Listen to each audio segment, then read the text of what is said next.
online, you've missed an entertainment from the chairman who can't figure out how to get his computer to work. So since, as you can see, I'm surrounded by all my friends, we know many of you are online, and that's fine. And I know that some of our folks here are all between many of us to go home, so I'm sure they will keep their comments short. No, I'm just some housekeeping and apologize about our change today, that our information hearing will now be moved to Monday. So we will be meeting on Monday. Originally we thought we might not, but we wanted to get those things in. And also, if you have any bills, they need to be requested. Monday is the last day to request a bill draft, correct? Or was that last Friday?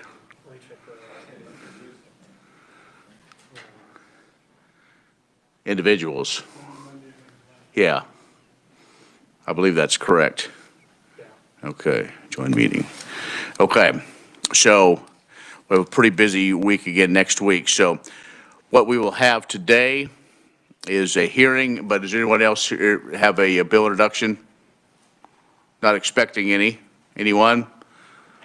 You're right, Monday is the last day for committee bill requests. Yes, so committee bill requests. So if you do have something we're unaware of, let me or someone know right away so we can get that in the queue for Kyle to work on. If seeing nothing else, we will go ahead and start the hearing on House Bill 2559. And to learn more about that, we will invite Kyle Hamilton to give an explanation.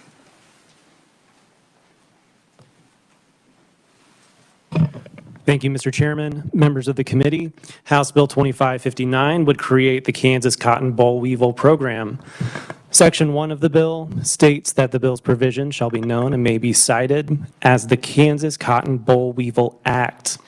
Section 2 contains definitions for certain terms used throughout the act. Cotton pest would mean boll weevils or any other pest that may infest, destroy, or otherwise inhibit the growth of cotton. Grower would mean any person engaged in the growing of cotton in this state who owns such cotton or shares in the ownership and risk of loss of such cotton, whether as a landlord or a tenant. Section 3 establishes the Kansas Cotton Boll Weevil program and the board of directors for the program. The board would consist of 8 members. 5 of the members would be voting members who would be elected and qualified at the annual meeting of the Kansas Cotton Association from among the association's voting members. 3 of the members would be ex officio non-voting members, and under subsection F would include the Dean of the College of Agriculture of Kansas State University, the Secretary of Agriculture, and the Kansas Cotton Association chairman or the designees of any of those 3 ex officio members. Section 4 of the bill starts on page 2, line 17. It contains a list of the board's authorized powers.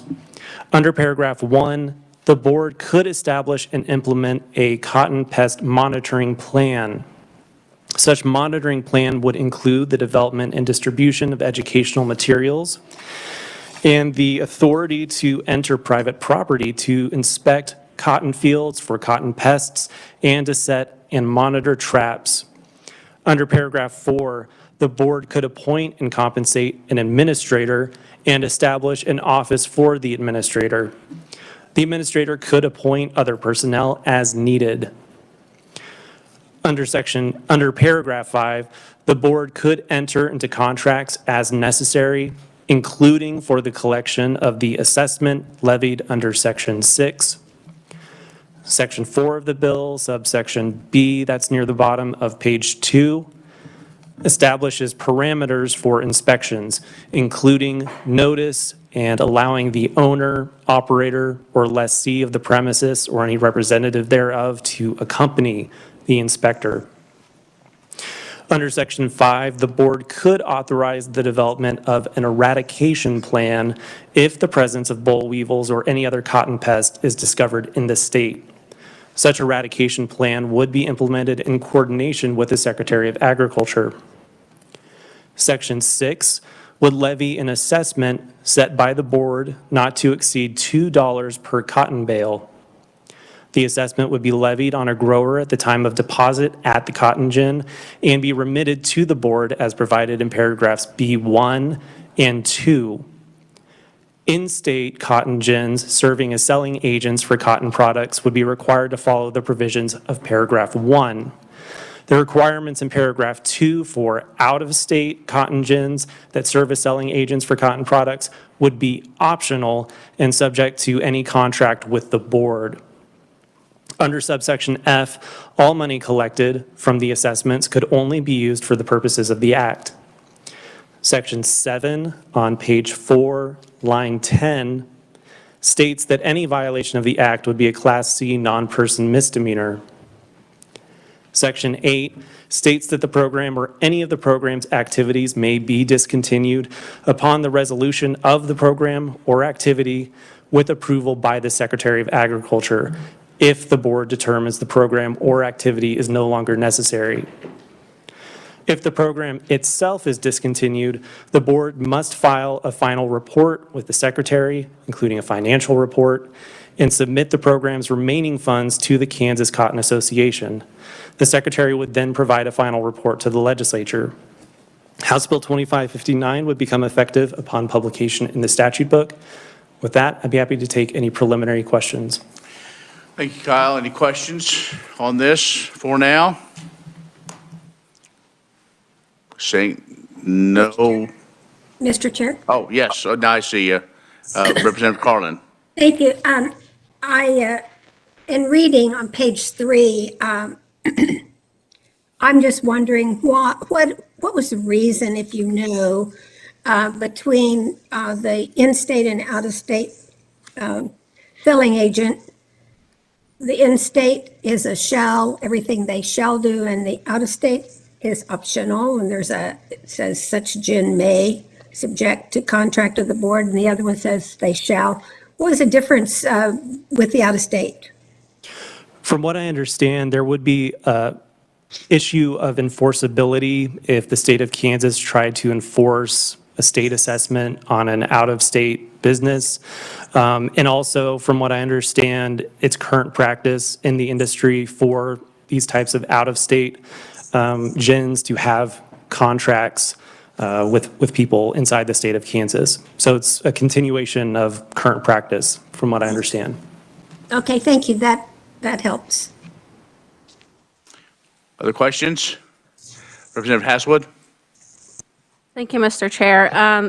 Does it say specifically the report's an annual report or a quarterly report or just report? I think there may be a few different provisions concerning reports. Which one are you wondering about? In section 8, it says there would be final report, financial report. I wasn't too sure if that report was required annually or quarterly. Regarding the Section 8 provisions, I believe that's only in the case of the program dissolving, essentially. It's sort of a wrap-up, giving notice to the Secretary. The Secretary would also have the authority to audit some of the financial books, and then the Secretary in turn would give a report to the Legislature. But I believe that's more of a one-and-done situation. Thank you. Other questions? Seeing none, thank you. All right, now if I do this correctly, y'all hear that? Gotta get the right frame of mind for this. I'm not gonna do the whole song. Let me tell you a story about a boll weevil. Now, some of you may not know, You're okay? but a boll weevil is an insect, and he's found mostly where cotton grows. Now, where they come from, nobody really knows. But this is the way the story goes. The farmer said to the boll weevil, Now, I you will have to do that rest of it on your own. So I don't want to take up too much of the valuable committee's time, but if I would have had a little more time, I would have just gotten the best. The course is the best. That's what you really want. So I assume if you all over the weekend listen to that, you'll be able to, well, maybe we'll sing that Monday. And maybe Representative Featherston can bring a keyboard and she can accompany us. So, but no, and I apologize. I don't want to make light of it. This is an important issue for Kansas agriculture. Is this bill and this program? So with that, let's get to proponents. And first up, let's go with Dr. Gary Friesen from the Southern Kansas Cotton Cooperative. That'd be you. I'm Rex Friesen. I'm sorry. I see the PhD. You know, I want to try to give the respect I can. Thank you. Spoiler alert on the song, every time the farmer sees the weevil, there's more of them because they reproduce like crazy, and that is the truth. Anyway, Mr. Chairman and members of the committee, my name is Rex Friesen. I serve as a crop consultant and public relations representative for Southern Kansas cotton growers, and I assist Kansas Cotton Association needs. I worked as an integrated pest management extension agent in cotton in Southwest Texas for 5 years before coming to Kansas in 2000. Thank you for allowing me the opportunity to provide testimony in support of House Bill 2559 and establish a Kansas cotton boll weevil program. This bill gives us tools we need to carry out the mission of maintaining a boll weevil-free state. As an introduction, in modern history, limited acres of cotton have been produced in Kansas from the early 1980s. However, due to several factors, cotton acreage has dramatically increased since 2016 to the point that the National Cotton Council, which is the cotton industry's national governing body, would express concern over the lack of adequate monitoring for the presence of boll weevils, a severe cotton pest that is currently under eradication efforts throughout the cotton belt. The boll weevil has been eradicated in the U.S., except in southern Texas region, as boll weevils continue to immigrate from Mexico, posing a constant threat to U.S. cotton production. Efforts to keep them from spreading throughout Texas and beyond have been overwhelmingly successful. However, due to the potential serious impact and the possibility of boll weevils either flying or hitchhiking on custom equipment transported across state lines, justifies significant efforts throughout the cotton belt to make sure they do not become established in any other region should they arrive by whatever means. The problem then is that Kansas needs an independent, self-funded organization to manage trapping and associated tasks to guarantee the rapid detection and response to any boll weevil infestation should it arise. This bill will formally create the entity, the Kansas Cotton Boll Weevil Program, to be governed and directed by producer stakeholders, authorize the collection of fees, trapping, monitoring, and treatment, if needed. Establishing the Kansas Cotton Boll Weevil Program organization facilitates formalized legal relationships, example, MOUs with the FSA, the KDA, and or other related departments, offices, and businesses to assist in accomplishing our mission. I want to thank you for the opportunity to speak to you about this issue, and I ask for your support on this bill. I'm happy to answer any questions you might have. You can contact either myself or Gary Feist, the chairman of the Kansas Cotton Association, at his telephone of 620-842-3129. And my number and email is at the top of your letter that I submitted. All right, Rex, thank you. Questions? Representative Shue. Thank you, Mr. Chair. Thank you for being here.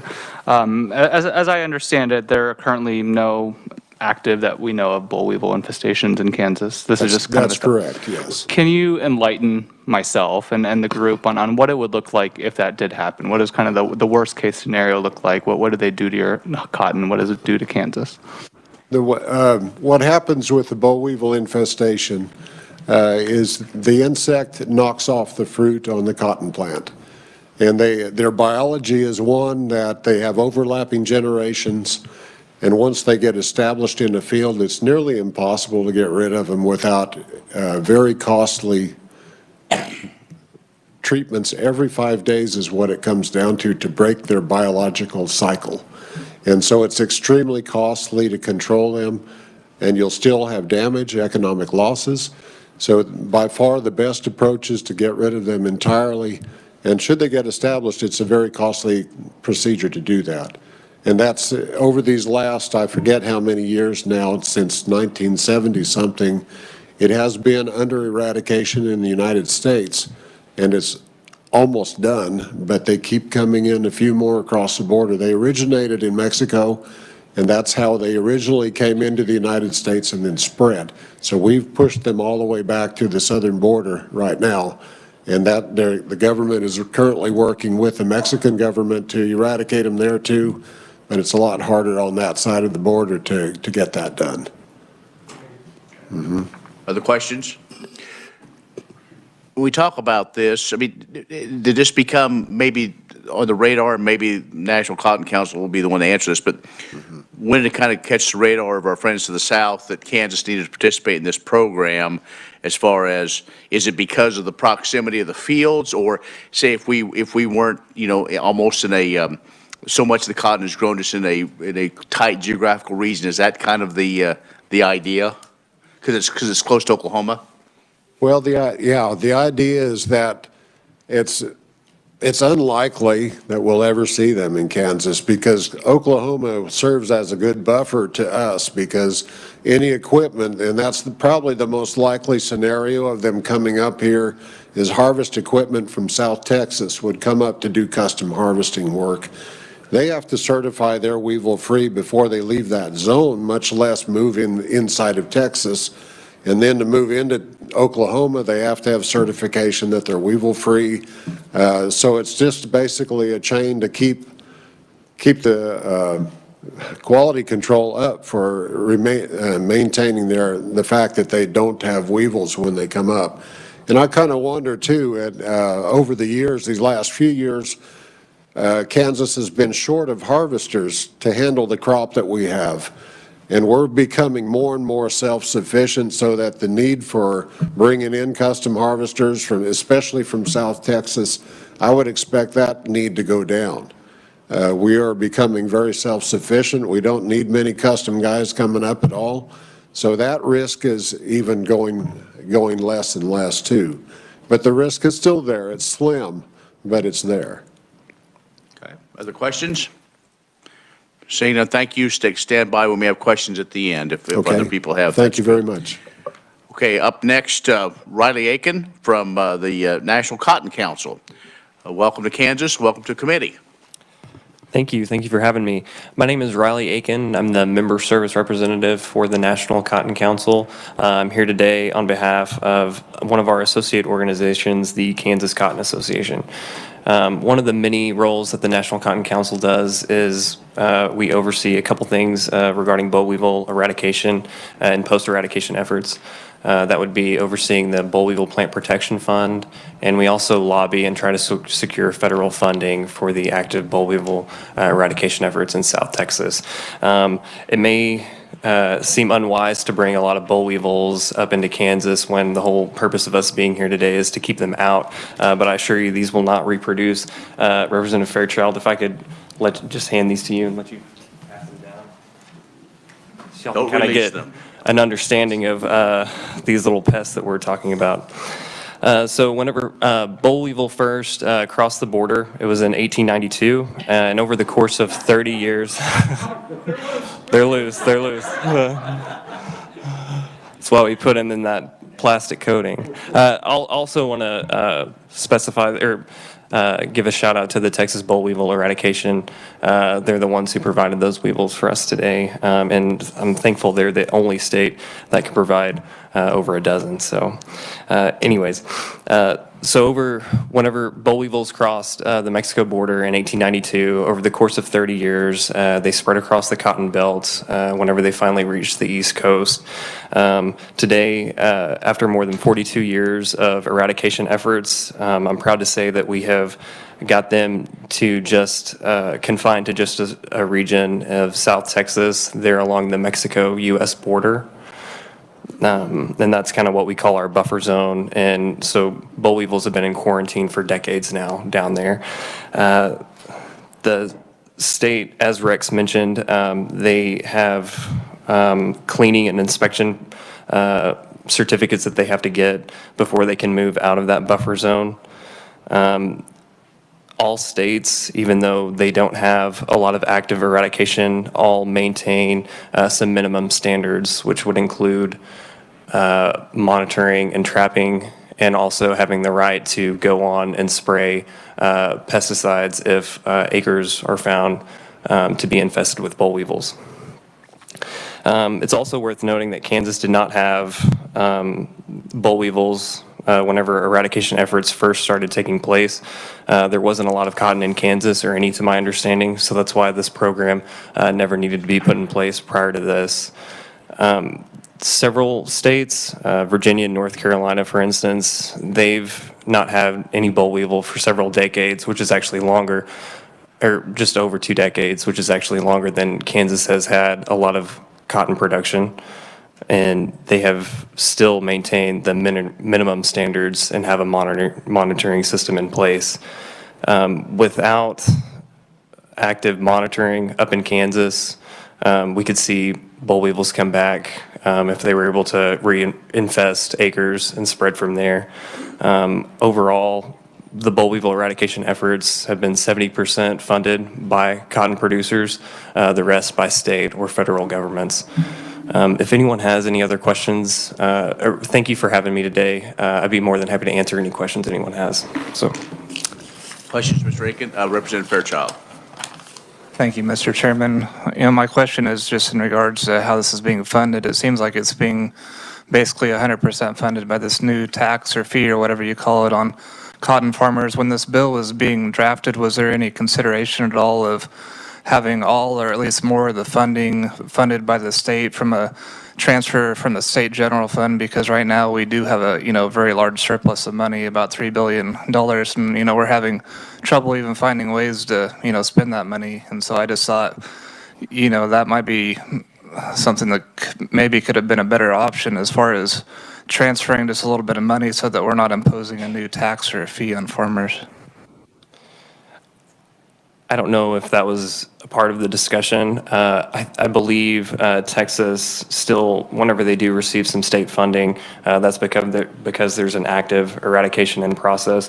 I don't know that states give too much support just for monitoring purposes.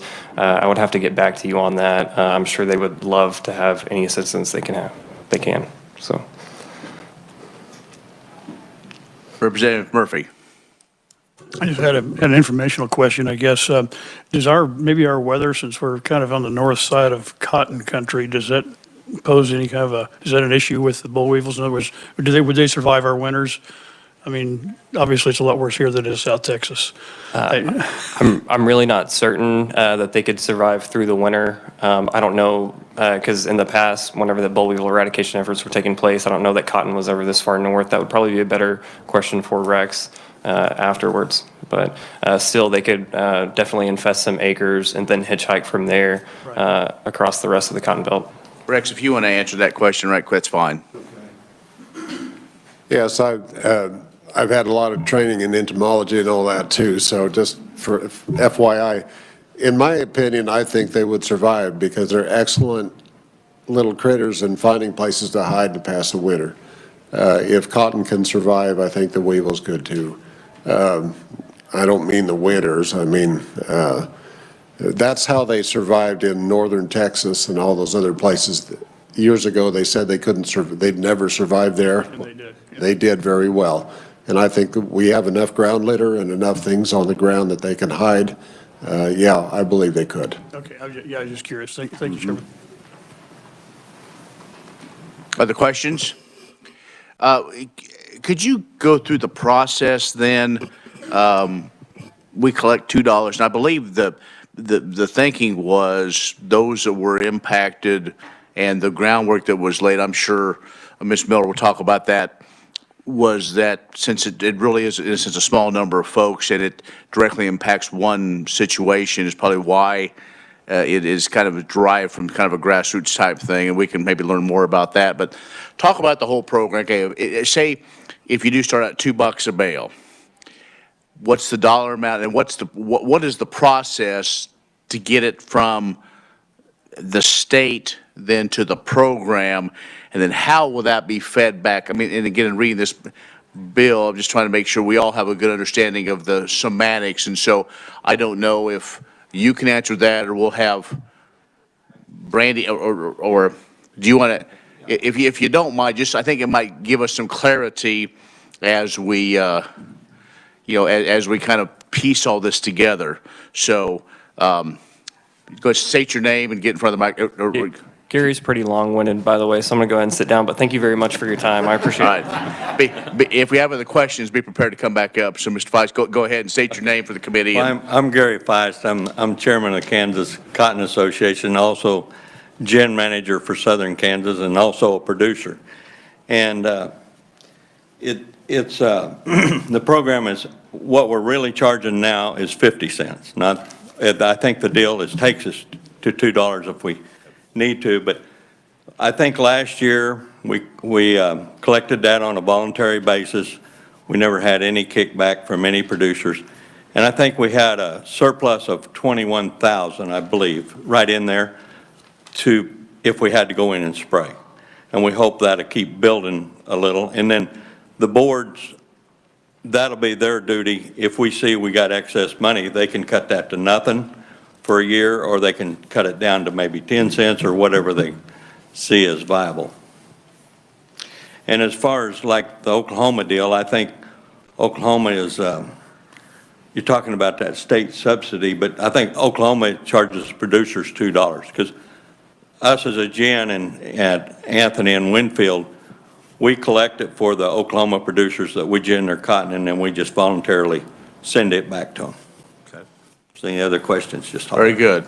Is that a little clearer, more confusing, or I just want to kind of get a part of the semantics, and then Brandy maybe can talk about, because she did a lot of the groundwork. So, Representative Featherston.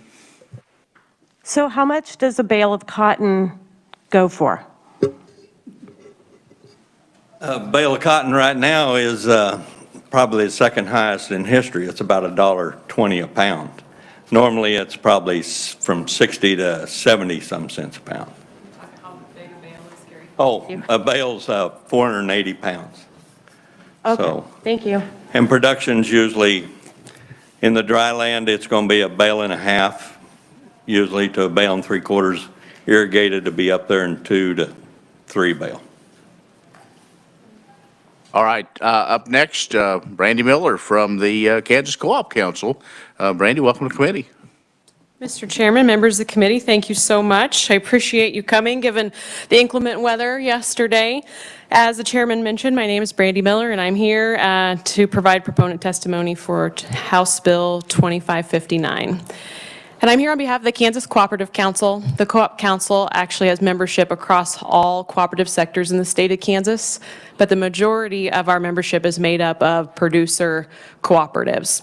That also includes, you heard from Gary Feist just a moment ago, there's another cotton gin in the state that is also cooperative.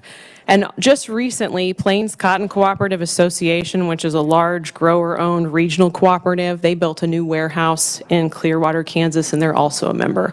So we have a vested interest related to our membership on this particular issue. Cotton has continued to grow in acreage in the state of Kansas, and so we've been hearing about the concerns from our neighbors about monitoring specifically to make sure that we don't introduce boll weevils into the state. There's a long history. You heard the song, at least the beginning part of it. They can be significantly damaging and actually completely devastating, wiping out cotton crops in states, and there's a history of that. And so our concern really is that we don't have an established mandatory monitoring program in place. And so this bill would create that opportunity, and it would allow us to make sure that we are catching any boll weevils that are introduced into the state and eradicating them quickly before they become a large problem in the state of Kansas. So with that, I'm happy to stand for any questions and would appreciate your consideration for House Bill 2559. All right, thanks, Brady. Questions? Seeing none? All right, thanks. Be able if we have some follow-up. So up next, Claudia Hissong from the Kansas Farm Bureau. Welcome back to committee. Chairman, members of the community, thank you. I'm Claudia Hissong with Kansas Farm Bureau, representing more than 30,000 farm and ranch families across the state. As you heard from other proponents, the cotton industry is smaller in comparison to other crop industries in Kansas, but has seen significant growth and opportunity in recent years. And with this opportunity and growth that's coming, we lack a boll weevil management and eradication program in comparison to our other cotton producing states. So with this, it's an important part to continue the cotton industry in Kansas that we establish a statewide program to monitor and trap the boll weevil as an important component to prevent any potential infestation in the future. So with that, I thank you for the opportunity to provide testimony on behalf of Kansas Farm Bureau in support of House Bill 2559, and I will stand for questions at the appropriate time. Okay. Any questions, Representative Hissong? Okay, Representative Fairchild. Thank you, Mr. Chairman. I just want to clarify, we already do have a program now. It's just the program is optional, and this is making it mandatory, correct? Like it's making the fee is optional now, and it's making the fee mandatory. Yes, that is correct. Okay, other questions? If not, thank you. Stand Thank you. by in case we have more. We do have some written testimony. Kenneth Titus, Chief Counsel for the Kansas Department of Agriculture, as well as Mr. Feist.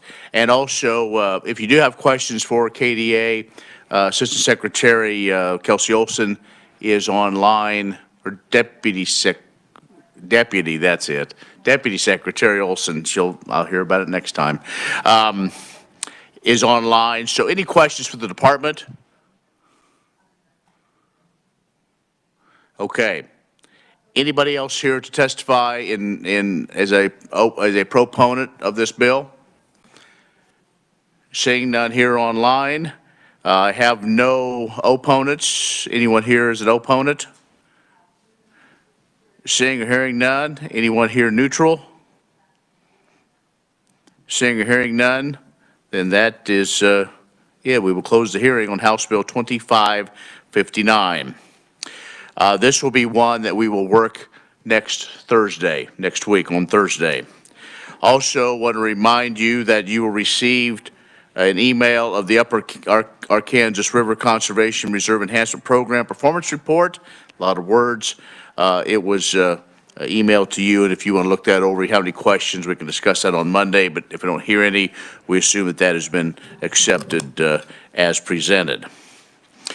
With that, our next meeting will be Monday, rescheduled for the other part of today, an informational briefing. Lots of folks will be here on the state of Kansas food system by the Food and Farm Coalition. So it'll be a wide variety of folks to talk about different things. And then also that week, we will talk about some other situations and kind of the role agriculture fits in all that. So that will be coming next week. So thank you for all that are joining us online. Thank you that stayed here in Topeka. And anything else for the good of the cause? Seeing none, we are adjourned.